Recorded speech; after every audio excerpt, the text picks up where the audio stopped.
All right. So, this deep dive is on something that's been really kind of making me think a lot lately. It's OnlyFans. Okay. And it's, more than just, a website, right? Yeah. It's like, Yeah.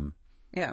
it's a window, I think, into how our ideas about intimacy, privacy, relationships, even like economics are changing. Yeah. And some of the numbers here, I have to say, sparked a lot of questions for me. Right. Like, did you know 82 million men are subscribed to OnlyFans? Wow. And 90% of them are married. Wow. And then on the other side of that, 10% of American women, aged 18 to 24, are creators.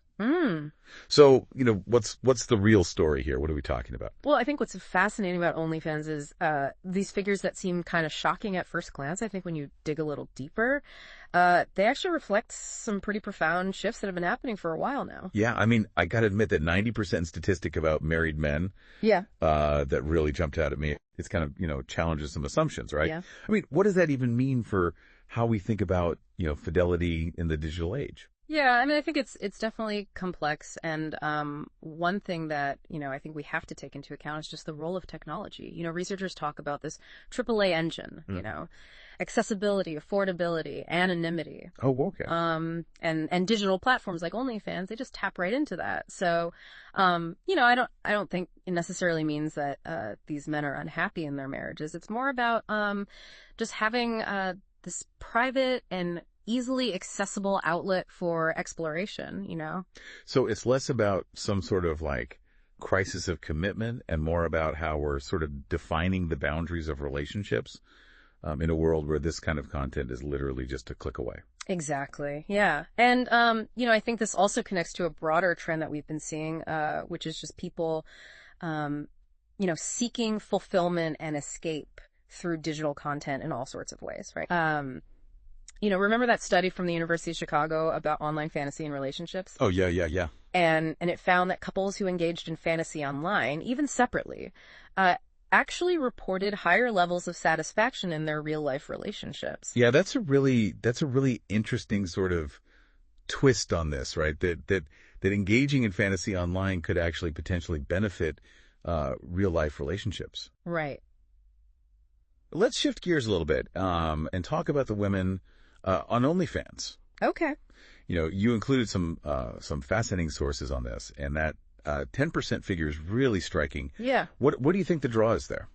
Well, I think if we look at the economic landscape, particularly for young women, it starts to make a lot of sense, right? There was that article from The Atlantic, The Hustle Economy, and it was talking about how millennials and Gen Z are turning to these side hustles and alternative income streams in record numbers. And OnlyFans offers this level of, financial control, independence that can be really appealing, especially in this uncertain job market. So it's kind of like a new breed of digital entrepreneurship, Right. But isn't that, could it really be a sustainable career path? Yeah.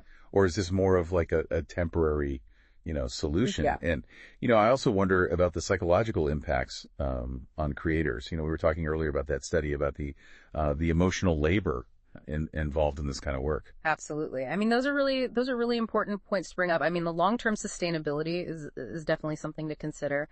And yeah, the emotional labor, it can be intense, there's potential for burnout, exploitation, the constant pressure to produce content, right? Yeah. It's not all about empowerment, that's for sure. Yeah, it seems like we're talking about just a whole spectrum of experiences, right? You have the potential for empowerment, but then you also have these very real risks. Yeah. Zooming out a little bit, how does all this fit into the bigger picture of how our society views, relationships and privacy and things like that? Yeah. Well, I think what we're seeing is sort of this renegotiation of traditional boundaries in a lot of ways, right? Think about it. Privacy is becoming much more selective. Yes. We choose what to share with whom and on what platforms, right? Yeah. Intimacy is being redefined. And, some people would argue it's becoming commodified on platforms like OnlyFans and marriage. Well, it's having to, adapt to accommodate, these new realities. Right. And, this ties into, I think the rise of, ethical non-monogamy, right? Yeah, absolutely. Maybe OnlyFans is pushing us to be more open and honest about our desires and needs within relationships.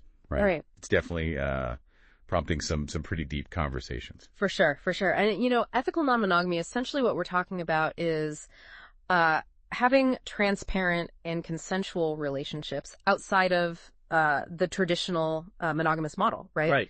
And that's something that's gaining a lot more visibility. And while it's not directly caused by platforms like OnlyFans, it's certainly part of the same, cultural shift, I think. Okay, so we've covered a lot of ground here. Yeah.